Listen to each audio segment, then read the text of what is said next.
टोना ये वो करते हैं, बहुत लोग करते हैं अभी भी। मैं ये नहीं बोलूँगी नहीं करते, बहुत लोग करते हैं, इतने बेकार होते हैं ना वो लोग। लेकिन उन लोगों को ये नहीं पता कि ये जो जादू टोना करने वाले, तोड़के वोटके करने वाले लोग होते हैं ना, बस किसी की वो बंदिश करके रख डालते हैं। कभी ये कुछ अच्छा ना कर सके, कभी वो इंसान पे बंदिश कर देंगे जलापे की वजह से, जलन की वजह से। या अभी मैं तो इतना भी सुनती हूँ ना कि बच्चे ना होने पर, बच्चे ना हो इसलिए ना थैलियों पे भी बंदिशें कराई जाती है, लेडीज़ लोगों की थैलियों पे भी बंदिशें कराई जाती है। लेकिन इतना इन लोगों को ये याद रखना चाहिए कि बंदिश वगैरह जो कराते हैं ना, ये घूम फिर के आप पर और आपके बच्चों पर, आपके माँ बाप पर ही आएगा। और आता है ना करवाते ना, वो कभी खुश नहीं रहते, ना ज़िंदगी में रहेंगे ना आखिरत में रहेंगे। ऊपर वाला उन लोगों को इसका अंजाम बहुत बुरा देने वाला है। हे हाय हेलो अस्सलाम वालेकुम, सत श्री अकाल, केम छो केरमा छो, तो कैसे हैं आप सब। सो गाइज़, अब जो वीडियो हम देखने वाले हैं वो है ख्वाजा मोइनुद्दीन, जिनको ख्वाजा गरीब नवाज़ के नाम से भी जाना जाता है। ठीक है, तो इनके बारे में हम कुछ इनके ज़िंदा करामात देखना चाहते हैं। तो चलिए आज आप लोगों से ये वीडियो में शेयर करने आई हूँ ख्वाजा मोइनुद्दीन, ख्वाजा गरीब नवाज़ जी की ज़िंदा करामात। उनकी क्या करामतें थी जो आज उन्हें इतना माना जाता है। तो इस वीडियो को हम पूरा देखेंगे। चलिए आइए मेरे साथ पूरी वीडियो देखते हैं। एक बार हजरत ख्वाजा मोइनुद्दीन चिश्ती रहमतुल्लाह अलैहि इस्लाम का पैगाम फैलाने की नीयत से अपने कुछ मुरीदों के साथ अजमेर शरीफ के एक स्थान पर तशरीफ लाए। जिस मुकाम पर हजरत ख्वाजा मोइनुद्दीन चिश्ती रहमतुल्लाह अलैहि ने क़याम किया, वहाँ के करीब ही एक बड़ा तालाब था जिसे स्थानीय हिंदू लोग अनासागर कहते थे। उस दौर में इस तालाब की वसात और पवित्रता के कारण हिंदू समाज में इसका बहुत एहतराम किया जाता था। उनका यह अकीदा था कि जो शख्स दिन भर गुनाह करने के बाद इस तालाब में गौस्ल करता है, उसके तमाम गुनाह धुल जाते हैं। इसी वजह से वे इस तालाब को हमेशा दियों से सजाए रखते थे। कहा जाता है कि इस तालाब में हर रात दिए जलाने के लिए तकरीबन 3 मन तेल की जरूरत होती थी। तालाब की पवित्रता के कारण वहां सभी हिंदुओं को दाखिल होने की इजाजत नहीं थी। सिर्फ आला तबके के ब्राह्मण ही वहां गौस्ल कर सकते थे और तालाब के पानी को छू सकते थे। उनका यह मानना था कि अगर ब्राह्मणों के अलावा कोई और तालाब के पानी को छू ले तो पानी नापाक हो जाएगा। हजरत ख्वाजा मोइनुद्दीन चिश्ती रहमतुल्लाह अलैहि और उनके मुरीद लंबे सफर से थके हुए थे। कुछ देर आराम फरमाने के बाद जब नमाज का वक्त हुआ तो ख्वाजा मोइनुद्दीन चिश्ती रहमतुल्लाह अलैहि ने हजरत बख्तियार काकी रहमतुल्लाह अलैहि को अजान देने का हुक्म दिया। हुक्म पाकर हजरत बख्तियार काकी रहमतुल्लाह अलैहि ने अजान देना शुरू किया। उस वक्त हिंदुस्तान में तौहीद का पैगाम और अजान के अल्फाज किसी ने नहीं सुने थे। जब लोगों ने पहली बार अजान के अल्फाज सुने तो उनके दरमियान हलचल मच गई। लोग अपने घरों से बाहर आकर एक दूसरे से कहने लगे, ये फकीर लोग कहां से आ गए और ये क्या पढ़ रहे हैं। अजान खत्म होने के बाद हजरत ख्वाजा मोइनुद्दीन चिश्ती रहमतुल्लाह अलैहि और उनके साथियों ने अनासागर तालाब पर जाकर वुजू करना शुरू किया। जब हिंदू पुजारियों ने देखा कि एक अजनबी दरवेश उनके मखसूस तालाब का इस्तेमाल कर रहा है तो उनके दिल में गुस्से की आग भड़क उठी। एक पुजारी बोला, यह दरवेश कहां से आ गया? बिना हमारी इजाजत के इसने हमारे पाक तालाब को हाथ लगा दिया। हम इस तालाब को कितना मुकद्दस मानते हैं और इन मुसाफिरों ने इसे नापाक कर दिया है। इसका कोई हल निकालना ही होगा। इसके बाद हजरत ख्वाजा मोइनुद्दीन चिश्ती रहमतुल्लाह अलैहि ने तमाम साथियों के साथ मिलकर जमात के साथ नमाज अदा की। लोग ये मंजर देखने लगे और कहने लगे, ये तो कोई अजीब फकीर है। हमारे मंदिरों में सब देवी देवता मौजूद हैं और ये उनकी इबादत न करके किसी नए खुदा की इबादत कर रहा है। अगर मंदिर के बाहर भी कोई खुदा है तो उसे भी मंदिर में रखा जाना चाहिए ताकि लोग उसकी भी पूजा कर सकें। शाम ढलने लगी। शाम होते ही राजा पृथ्वीराज के ऊंटों के चरवाहे अपने ऊंट लेकर उस जगह पहुंचे। इत्तेफाक से हजरत ख्वाजा मोइनुद्दीन चिश्ती रहमतुल्लाह अलैहि उसी जगह पर तशरीफ फरमा थे जहां आमतौर पर राजा के ऊंट आराम किया करते थे। चरवाहों ने देखा कि एक दरवेश का काफिला उनके मुकाम पर आकर बैठा है। उन्होंने हजरत ख्वाजा मोइनुद्दीन चिश्ती रहमतुल्लाह अलैहि और उनके साथियों से कहा, अरे फकीर बाबा, आप कहां से तशरीफ लाए हैं और यहां आकर बैठ गए? क्या आपको मालूम नहीं कि यहां रोजाना राजा पृथ्वीराज के ऊंट आराम फरमाते हैं? राजा के ऊंट यहां आराम करते हैं। ये जानते हुए भी आपने यहां बैठने की जुर्रत कैसे की? हजरत ख्वाजा मोइनुद्दीन चिश्ती रहमतुल्लाह अलैहि ने उन चरवाहों को नरमी से जवाब दिया, बाबा, हम मुसाफिर हैं और अनजान हैं। हमें मालूम नहीं था कि इस मुकाम पर राजा के ऊंट आराम करते हैं। चूंकि हम पहले ही यहां रात गुजारने का इरादा कर चुके हैं, तुम अपने ऊंटों को आज किसी और जगह आराम देने ले जाओ। आसपास बहुत सी जगहें हैं, हजरत ख्वाजा मोइनुद्दीन चिश्ती रहमतुल्लाह अलैहि का जवाब सुनकर पृथ्वीराज के चरवाहे बोले, फकीर की हिम्मत तो देखो, कहता है कि राजा के ऊंटों को कहीं और ले जाएं और खुद यहां बैठे रहेंगे। फकीर बाबा, यह तो हरगिज मुमकिन नहीं है, राजा के ऊंट अपने ही मुकाम पर बैठेंगे। यह कहकर चरवाहों ने हजरत ख्वाजा मोइनुद्दीन चिश्ती रहमतुल्लाह अलैहि और उनके साथियों को वहां से उठाने के लिए दुर्व्यवहार करना शुरू कर दिया। हजरत ख्वाजा मोइनुद्दीन चिश्ती रहमतुल्लाह अलैहि बहुत ही सरल स्वभाव के थे। जब उन्होंने देखा कि चरवाहे दुर्व्यवहार कर रहे हैं तो उन्होंने बख्तियार काकी रहमतुल्लाह अलैहि से कहा, बख्तियार, हम यहां बैठकर क्या करेंगे? जब राजा के ऊंटों को यहीं बैठाना है तो रहने दो, ऊंट यहीं बैठें, हम यहां से जा रहे हैं। यह कहकर हजरत ख्वाजा मोइनुद्दीन चिश्ती रहमतुल्लाह अलैहि अपने साथियों के साथ वहां से चले गए। अगली सुबह जब ऊंटों को फिर से चरागाह में ले जाने का समय आया तो चरवाहे ऊंटों को उठाने की कोशिश करने लगे, लेकिन बार बार कोशिश के बावजूद वे ऊंटों को उठा नहीं सके, क्योंकि अल्लाह के वली हजरत ख्वाजा मोइनुद्दीन चिश्ती रहमतुल्लाह अलैहि ने कहा था कि ऊंट यहीं बैठेंगे। अल्लाह रब्बुल आलमीन ने उनकी यह दुआ कबूल कर ली थी और ऊंटों को आदेश दिया था कि जब तक मोइनुद्दीन चिश्ती खुद नहीं कहेंगे तब तक वे यहीं बैठे रहेंगे। इसके बाद चरवाहे ऊंटों के न उठने का कारण जानने लगे। उनमें से एक नेक चरवाहा था जिसने कहा, क्या तुम्हें याद है कि हमने कल यहां से एक दरवेश को उठाया था? जाते जाते उन्होंने कहा था कि हम जा रहे हैं, राजा के ऊंट यहीं बैठेंगे। मुझे लगता है कि उनके कहे शब्दों के कारण ही राजा के ऊंट उठ नहीं पा रहे हैं। शायद वह कोई बड़े वली हैं या अल्लाह का कोई अवतार है। इस बात को महामहिम राजा के समक्ष रखते हैं। इसके बाद चरवाहे पृथ्वीराज के पास पहुंचे और हाथ जोड़कर निवेदन किया, महाराज, हमने बहुत कोशिश की लेकिन आपके ऊंटों को उनके स्थान से नहीं उठा सके और उन्हें चरागाह में घास चराने नहीं ले जा पा रहे हैं। राजा पृथ्वीराज ने आश्चर्य से पूछा, क्या ऊंटों को कोई बीमारी है जिस कारण वे उठ नहीं पा रहे? चरवाहों ने कहा, महाराज, ऊंट पूरी तरह स्वस्थ हैं, उन्हें कोई बीमारी नहीं है। पृथ्वीराज ने कहा, तो फिर वे अपनी जगह से क्यों नहीं उठ रहे? चरवाहों ने कहा, महाराज, कल उस स्थान पर एक दरवेश बैठे थे, हमने उनके और उनके साथियों के साथ काफी दुर्व्यवहार किया और उन्हें वहां से उठा दिया था। जाते जाते उन्होंने कहा था, राजा के ऊंट यहां बैठेंगे और उठेंगे नहीं। हमें लगता है कि दरवेश की बद्दुआ के कारण ही ऊंट अपनी जगह से नहीं उठ पा रहे हैं। तब पृथ्वीराज ने हुक्म दिया, अच्छा, जाओ और उस दरवेश को मेरे पास ले आओ। जब हजरत ख्वाजा मोइनुद्दीन चिश्ती रहमतुल्लाह अलैहि पृथ्वीराज के दरबार में पहुंचे तो पृथ्वीराज ने उनसे पूछा, ऐ दरवेश, आपने मेरे ऊंटों को क्यों पंगु बना दिया है? मेरे ऊंट भूखे मर रहे हैं, कृपया अपना जादू उनसे हटा लें। अगर जादू नहीं हटाया तो मेरे ऊंट भूखे मर जाएंगे। पृथ्वीराज की बात सुनकर हजरत ख्वाजा मोइनुद्दीन चिश्ती रहमतुल्लाह अलैहि मुस्कुराते हुए बोले, हे अल्लाह के बंदे, हम मुसलमान हैं और मुसलमान कभी जादू नहीं करते। तुम्हारे ऊंटों को मैंने नहीं बल्कि इस संसार के पालनहार महान अल्लाह रब्बुल आलमीन ने बैठाया है। उनकी आज्ञा से ऊंट बैठे हैं और उनकी आज्ञा से ही उठेंगे।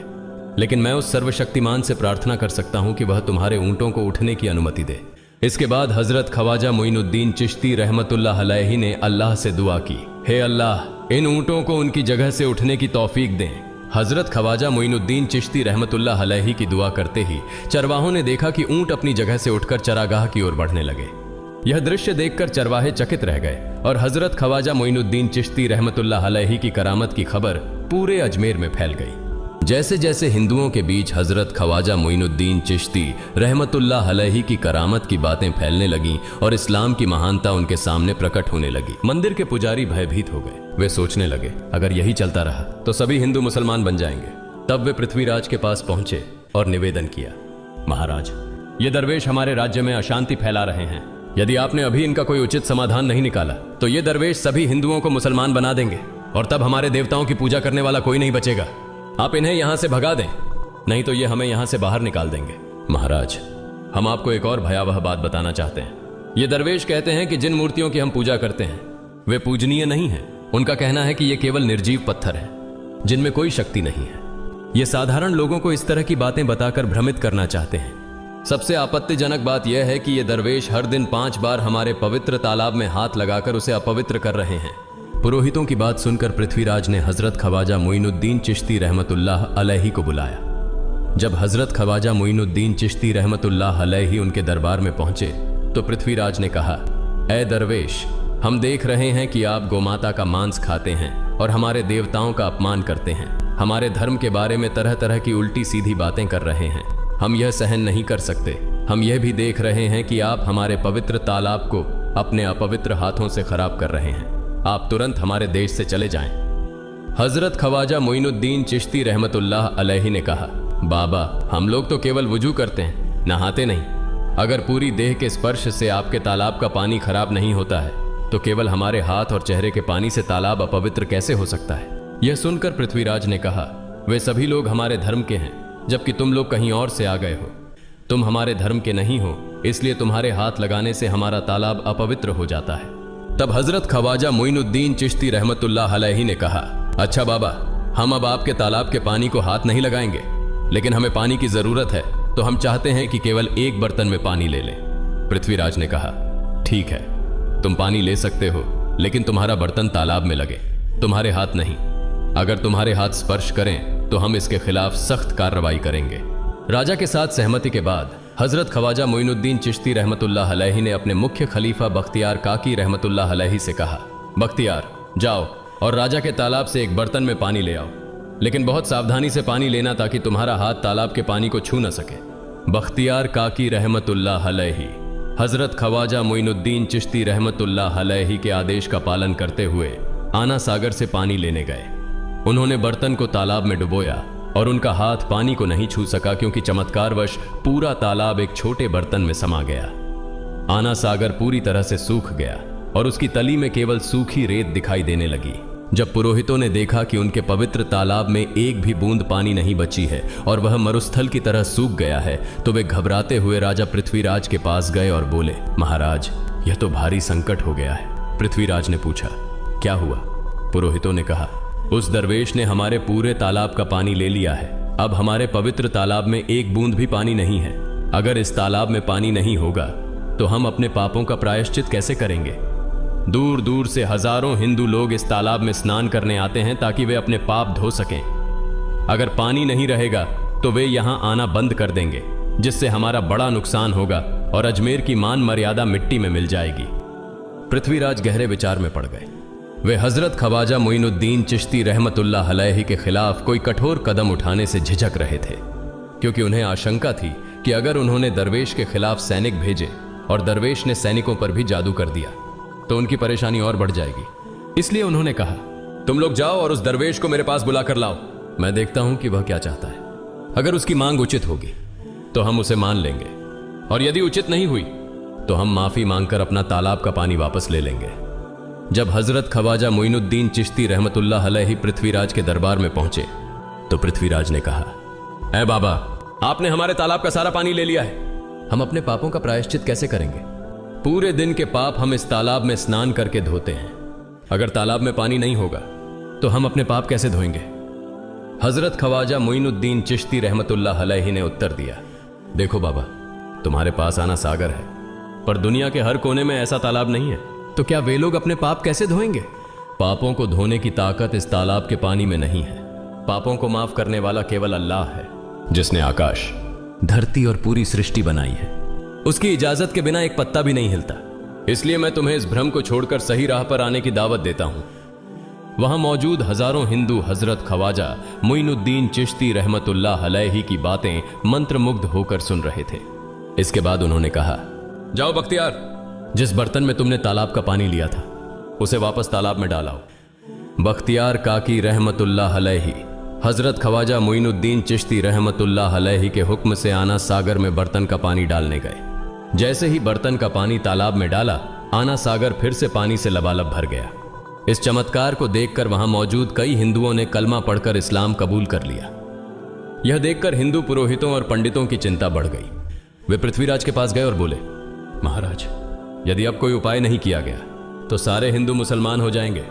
पृथ्वीराज ने कहा, मुझे सलाह दो, इस दरवेश का मुकाबला कैसे किया जा सकता है? पुरोहितों ने कहा, यह दरवेश एक बड़ा जादूगर है, इसलिए इसका मुकाबला भी जादू से करना होगा। हमारे बीच एक बड़े पुरोहित और जादूगर रामदेव हैं, उन्हें इसके मुकाबले में भेजें। अगर वह जादू से इसे हरा सके तो हम अपने हिंदू धर्म का गौरव फिर से प्राप्त कर सकेंगे। पृथ्वीराज ने रामदेव को बुलाकर कहा, रामदेव, मैं तुम्हें इस दरवेश को जादू से हराने की जिम्मेदारी दे रहा हूं। अगर तुम उसे हरा सके तो हम अपने धर्म का गौरव फिर से पा सकेंगे। रामदेव ने पृथ्वीराज को आश्वस्त करते हुए कहा, महाराज, आप चिंता न करें, इस दरवेश को हराना मेरे लिए बहुत आसान है। मैं आपके समक्ष हमारे धर्म का गौरव वापस लाकर रहूंगा। इसके बाद रामदेव अपने साथियों के साथ हजरत ख्वाजा मोइनुद्दीन चिश्ती रहमतुल्लाह अलैहि के सामने मुकाबले के लिए पहुंचा। उसने कहा, मोइनुद्दीन, अगर तुम में ताकत है तो मुझसे जादू का मुकाबला करो। मैंने तुम जैसे बहुत से जादूगरों को हराया है, तुम्हें हराना तो मेरे लिए साधारण बात है। हजरत ख्वाजा मोइनुद्दीन चिश्ती रहमतुल्लाह अलैहि ने उसकी बातों का कोई जवाब नहीं दिया। रामदेव ने देखा कि हजरत ख्वाजा मोइनुद्दीन चुप हैं, तो उसने गाली गलौज करना शुरू कर दिया।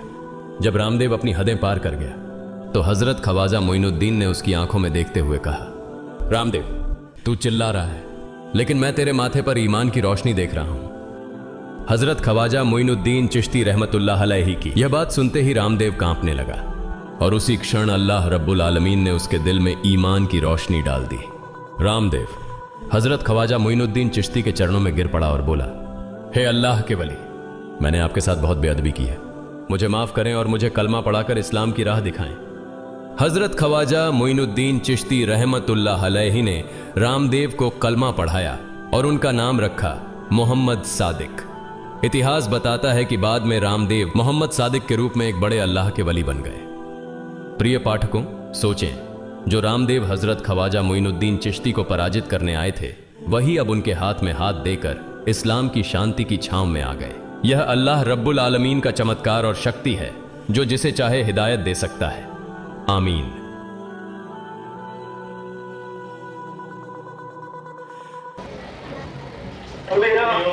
सो गाइस, ये पूरा वीडियो हमने देख लिया एक साथ में। कितना अच्छा लगा ना सुन करके। गरीब नवाज, जो कि जिनको इंडिया का राजा माना जाता है, ठीक है। इंडिया के राजा कौन है? इंडिया के राजा है गरीब नवाज, ठीक है। अजमेर शरीफ अजमेर शरीफ में है जो कि, और उनको हिंदू मुसलमान सब मानते हैं। अगर हम जाते हैं अजमेर शरीफ तो हम खुद देख सकते हैं, वहाँ पर मुस्लिम तो आते ही है, लेकिन नॉन मुस्लिम है ना, वो भी काफ़ी सारे लोग आते हैं, बहुत ज़्यादा ही उनको मानते हैं।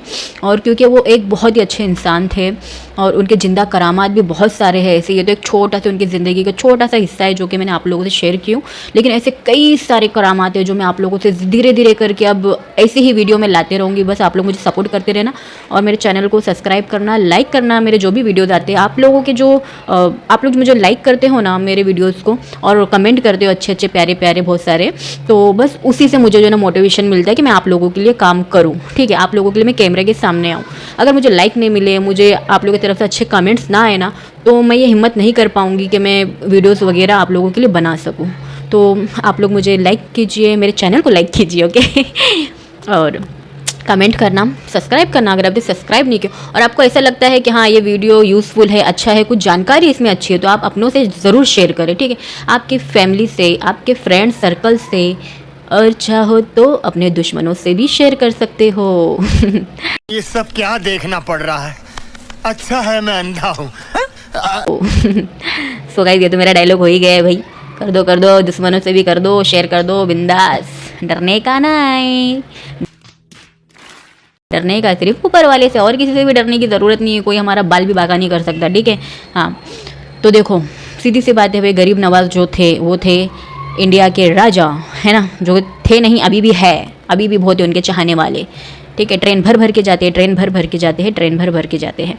और जो जादू टोना ये वो करते हैं, बहुत लोग करते हैं अभी भी, मैं ये नहीं बोलूँगी नहीं करते, बहुत लोग करते हैं। इतने बेकार होते हैं ना वो लोग, लेकिन उन लोगों को ये नहीं पता कि ये जो जादू टोना करने वाले, टोटके वोटके करने वाले लोग होते हैं ना, ये सब घूम फिर के है ना अल्लाह ताला है ना उन लोग के मुँह पे ही फेंकेगा लानत। देखना एक ना एक दिन वो तो ज़िंदगी में अभी भी होगा, ठीक, मतलब अभी भी ऐसे जलापा रहता है ना लोगों को कि बस किसी की वो बंदिश करके रख डालते हैं। कभी ये कुछ अच्छा ना कर सके, कभी वो इंसान पे बंदिश कर देंगे जलापे की वजह से, जलन की वजह से। या अभी मैं तो इतना भी सुनती हूँ ना कि बच्चे ना होने पर बच्चे ना हो, इसलिए ना थैलियों पे भी बंदिशें कराई जाती है, लेडीज़ लोगों की थैलियों पे भी बंदिशें कराई जाती है। लेकिन इतना इन लोगों को ये याद रखना चाहिए कि बंदिश वगैरह जो कराते हैं ना, ये घूम फिर के आप पर और आपके बच्चों पर, आपके माँ बाप पर ही आएगा, और आता है। अगर आप बुरा है, बहुत कुछ बुरा होता है ऐसे लोगों के ऊपर जो जादू टोना करवाते हैं ना, वो कभी खुश नहीं रहते, ना ज़िंदगी में रहेंगे ना आखिरत में रहेंगे। ऊपर वाला लोगों को इसका अंजाम बहुत बुरा देने वाला है, ठीक है। तो ये जादू टोना, ये सब टोटके पोटके से दूर रहना चाहिए बाबा, ये सब चीज़ें मत पढ़ो। ऊपर वाला जो करता है, जैसा करता है, वही बहुत है, वही बेहतर है और वही बहुत अच्छा है हमारे लिए। हम जादू टोना करा के किसी का बुरा करवा देवे, ये करवा देवे, शैतान लगवा देवे, जिन लगवा देवे, बुरे चीज़, जिन्नात लगवा दे। बुरे जिन्नात भी होते, अच्छे जिन्नात भी होते ना। तो ये जादू टोना ये सब बहुत बुरी चीज़ है। ये सब चीज़ों से हमें बहुत दूर रहना चाहिए। बाबा टाबा लोग से भी बहुत दूर रहना चाहिए। जो अब पहले के तो जो अलग थे, ठीक है, अजमेर शरीफ के जो बाबा है, हाजी अली जो हाजी मलंग जो बाबा, ये सब अल्लाह के वली थे, ये अल्लाह को चाहने वाले लोग थे, ठीक है। लेकिन अभी के जो ये बाबा टाबा लोग हैं ना, जो छोटे छोटे घर बना के रहते हैं ना, जादू टोना करते हैं, मोर के पंख ना ये ना ताबीज, ये सब पाखंडी लोग हैं, ठीक है। ये सब पाखंड है, इन लोगों को नहीं मानना चाहिए। ये कोई बाबा टाबा नहीं, इन लोगों को खुद का घर नहीं संभलता इन लोगों से, ये दूसरे का घर का क्या अच्छा करेंगे, कुछ नहीं अच्छा कर सकते, ये खाली बस कुछ ये बड़ी अच्छी बात कही आप। पागल औरतें होती है कुछ, ज़्यादातर तो मैंने औरतों का ही सुना है कि औरतें ये सब चक्कर में पड़ती है बाबा टाबा के।